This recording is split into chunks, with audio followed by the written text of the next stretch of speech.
I never chose to become a collector. Collecting chose me.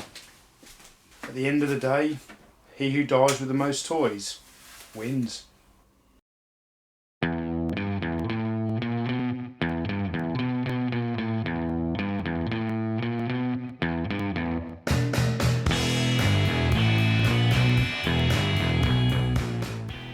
Hello toy fans, and welcome back to the Untitled Toys YouTube channel. Now we thought we'd do a little bit of an unscripted video today.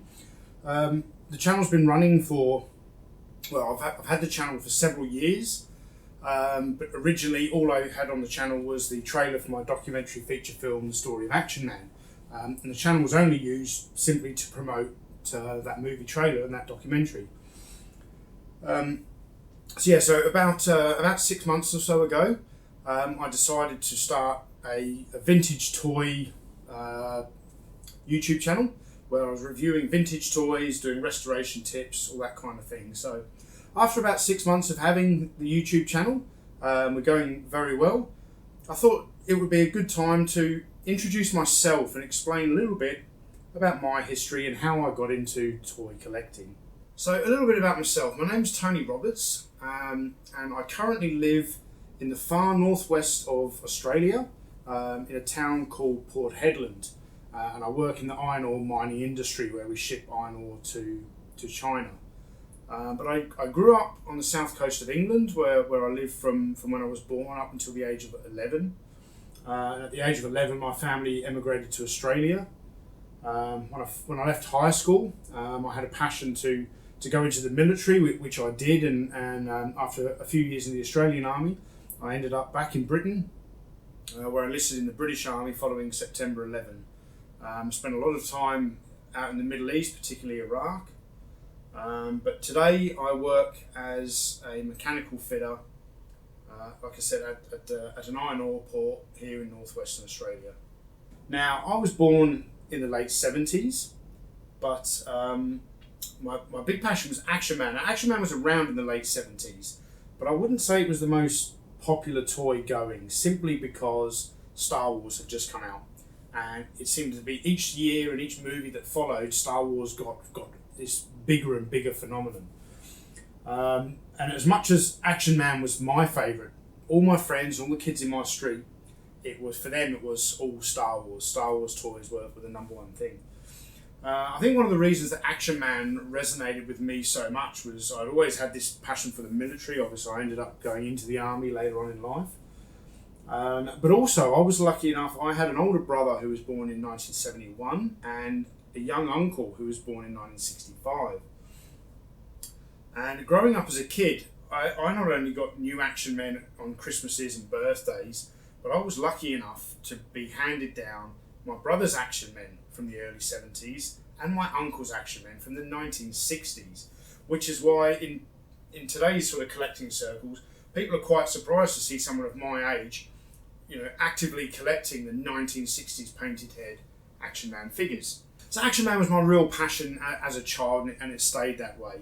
But I was also into Star Wars. I had a lot of Star Wars stuff growing up. I always remember getting with the Millennium Falcon for Christmas one year. But after Star Wars, I think my next main passion was He-Man and the Masters of the Universe. And this isn't my original one, but I'm still very fond of He-Man and the Masters of the Universe, and anyone who's seen my Castle Grayskull toy review will understand what that Christmas meant to me when I got Castle Grayskull. And over the next few years, I really got into the 3 3/4 inch G.I. Joe, or as it was called in the UK, Action Force. This was one of my favourite figures. This was one of the later figures that I collected, but this was Hit and Run. I just particularly liked all the camouflage paint on his face, but that's one of my favourite figures there. One of the other things I remember most about Action Force in the UK, I was avidly collecting the comics, and they brought out an Action Force sort of members pack. It was a special mail away offer. I loved this thing as a kid. And one of the best parts of it was that it gave you your own Action Force code name. And the code name that they gave me, I was lucky enough within the Action Man ranks to be known as Dusk Fox.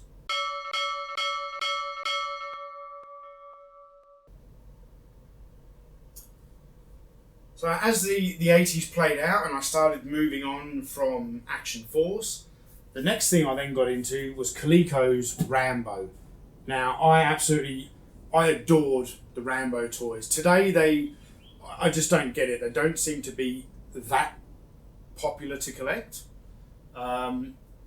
It's from a collector's perspective, it's very good because they're relatively easy to find. They're not that expensive.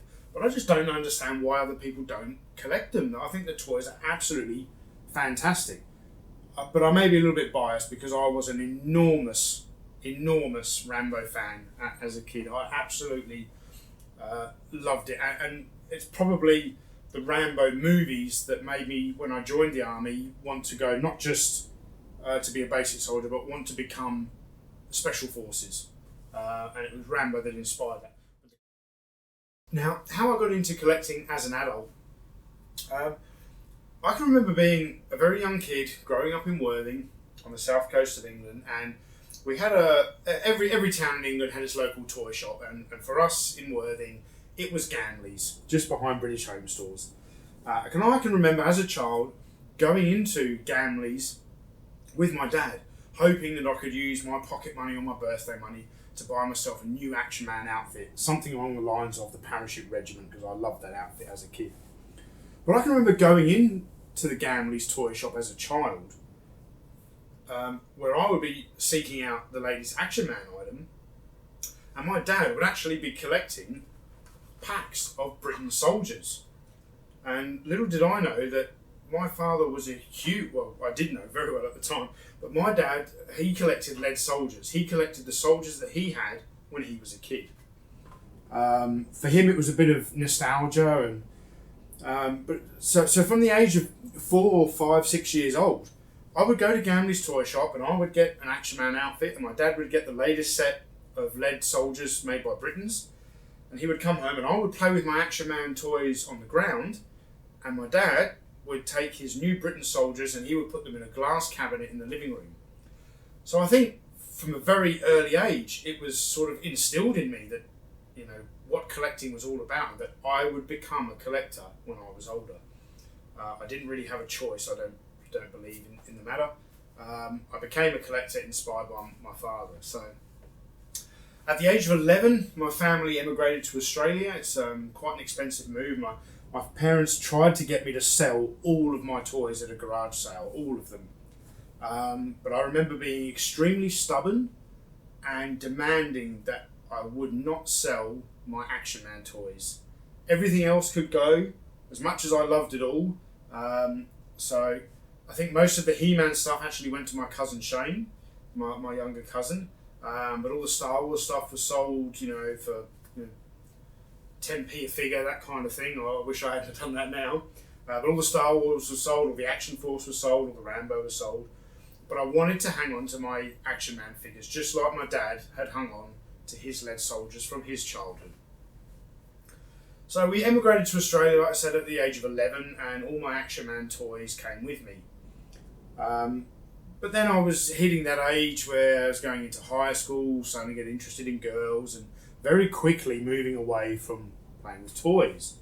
But I didn't want to get rid of them, so my Action Men, they got boxed up and kept in the bottom of the wardrobe, where they stayed for a very long time. And at the age of 16, I was getting ready to leave school. It was probably 6 months away, but I knew I was going to leave school and go into the Australian Army. And around that time, my dad was starting to go to a lot of collector fairs, collecting lead soldiers. And I went along with him to one of these collector fairs where he seemed, we turned up at this place down in Fremantle, and he seemed to know all of the other collectors there, and they all knew him. In particular, that they all knew that my dad's real passion was not only lead soldiers, but lead soldiers specifically around the Zulu War era. He bumped into a few guys that he knew, and I was walking around at all the tables that the sellers had there, all the various lead soldiers around, and I came across one table where underneath the table, he had a box of Action Man stuff. He had the SAS helicopter, I think maybe 3 or 4 figures, a carded deep sea diver uniform, and and a couple of $6 Million Man stuff. But he had a box of Action Man stuff there. First time that I'd seen Action Man stuff for sale since the early to mid 1980s. You know, and I expressed my interest to my dad and that I really wanted this stuff, and he asked the guy what he was selling it for. And I think from memory, you know, this is 1994, so it's quite a while ago. But from memory, I think the guy wanted $100 for the whole box, which I didn't have that sort of money at the time. But I remember my dad saying to me, "Look, if this gets you into collecting, like he's a collector, he was happy to fork out that first $100 and set off this collection that would one day, I mean, I don't know whether he knew it or not, but it would become all of this." So my dad paid out this $100 fee to this guy and got me this box of Action Man and stuff, and that's it. My collection was underway, and I can remember as soon as I was through all my basic training in the army and I was posted to Sydney, New South Wales, I actively started attending toy fairs, meeting other collectors, and began seriously collecting vintage Action Man, using, you know, as much of my spare income as I could to get the latest acquisition. And it's a passion that has not died. And here I am now, 23 years later, having amassed one of the largest Action Man collections in the Southern Hemisphere. Pretty much after I made the documentary film, The Story of Action Man, I sort of maybe overdosed on Action Man a little bit. So I decided I would start collecting a few other things that I was passionate about as a kid. So my collection moved away from Action Man, and it's got a little bit out of control. I'm collecting Masters of the Universe, Star Wars, Mego, 3 3/4 inch G.I. Joes. All those things that I loved as a kid. So that's a little bit of an insight into who I am and how I got into collecting and what I collect.